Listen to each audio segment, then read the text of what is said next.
Assalamualaikum warahmatullahi wabarakatuh.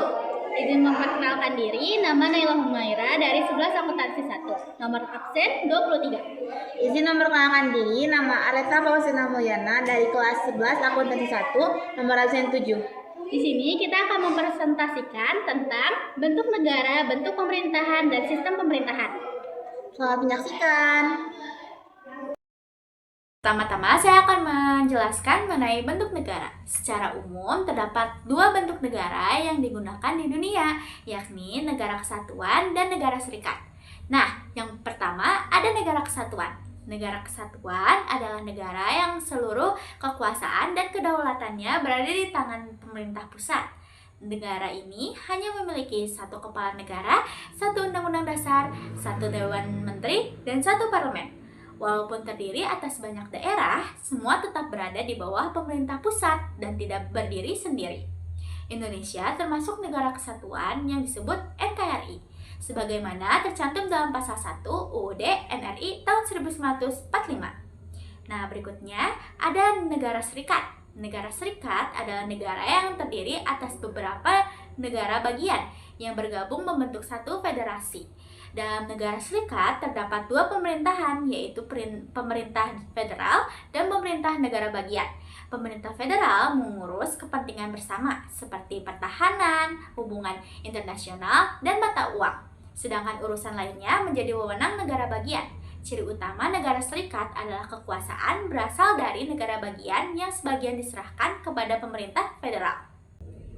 Adapun dari sisi pelaksana dan mekanisme pemilihannya, bentuk negara terdapat digolongkan ke dalam 3 kelompok. Yang pertama, ada oligarki. Nah, oligarki adalah bentuk negara yang kekuasaannya dipegang oleh kelompok tertentu dan lebih mementingkan kepentingan kelompok tersebut. Yang kedua, ada monarki. Monarki adalah bentuk negara yang pemerintahannya dipimpin oleh satu orang, yaitu raja atau ratu, dengan kekuasaan yang tidak dapat diganggu-gugat. Yang ketiga, ada demokrasi. Demokrasi adalah bentuk negara yang kekuasaan tertingginya berada di tangan rakyat, sehingga pemerintahan dijalankan dari rakyat, oleh rakyat, dan untuk rakyat. Nah, berikutnya penjelasan mengenai bentuk pemerintahan. Tahukah kalian apa saja bentuk pemerintahan yang dijalankan oleh negara-negara di dunia? Pada prinsipnya, sistem distribusian kekuasaan negara kepada segenap organ-organ negara menentukan bentuk pemerintahan. Yang pertama, ada bentuk pemerintahan republik. Bentuk pemerintahan republik adalah bentuk pemerintahan yang dijalankan untuk kepentingan rakyat. Dalam republik, kepala negara dipilih oleh rakyat secara langsung atau melalui perwakilan, serta memiliki masa jabatan tertentu.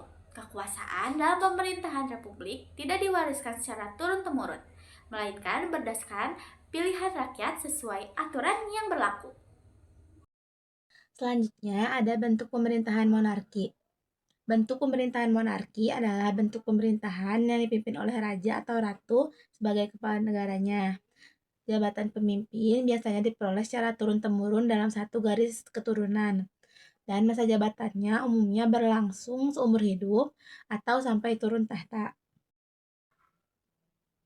Bentuk pemerintahan monarki dibagi menjadi 3. Yang pertama ada monarki absolut, yaitu sistem pemerintahan di mana rajanya memegang seluruh kekuasaan negara tanpa batasan dari konstitusi atau parlemen. Contohnya, negara Brunei Darussalam. Yang kedua, ada monarki konstitusional, yaitu sistem pemerintahannya di mana kekuasaan raja dibatasi oleh konstitusi atau undang-undang dasar. Contohnya, negara Swedia. Yang ketiga, ada monarki parlementer, yaitu sistem pemerintahan di mana raja hanya menjadi simbol negara, sedangkan pemerintahannya dijalankan oleh Perdana Menteri dan Parlemen. Contoh negaranya ada negara Malaysia dan Inggris. Selanjutnya ada sistem pemerintahan.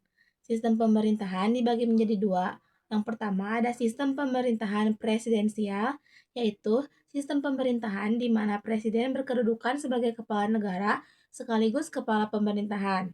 Presiden dipilih untuk masa jabatan tertentu dan bertanggung jawab langsung kepada rakyat. Dalam sistem ini, presiden tidak bertanggung jawab kepada parlemen karena kekuasaan eksekutif dan legislatif dipisahkan. Contohnya negara Indonesia dan Amerika. Lalu yang kedua, ada sistem pemerintahan parlementer. Sistem pemerintahan parlementer adalah sistem pemerintahan di mana kepala negara terpisah dari kepala pemerintahan. Kepala pemerintahan dijabat oleh Perdana Menteri yang bertanggung jawab kepada parlemen. Dalam sistem ini, parlemen memiliki kekuasaan besar karena dapat mengawasi dan memberhentikan kabinet.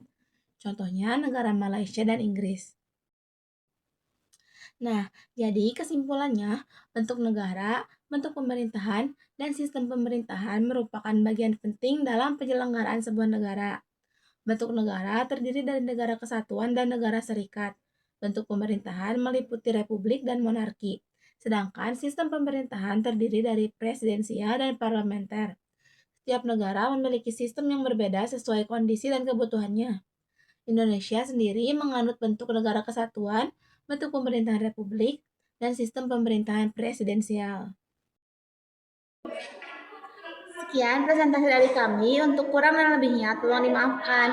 Wassalamualaikum warahmatullahi wabarakatuh.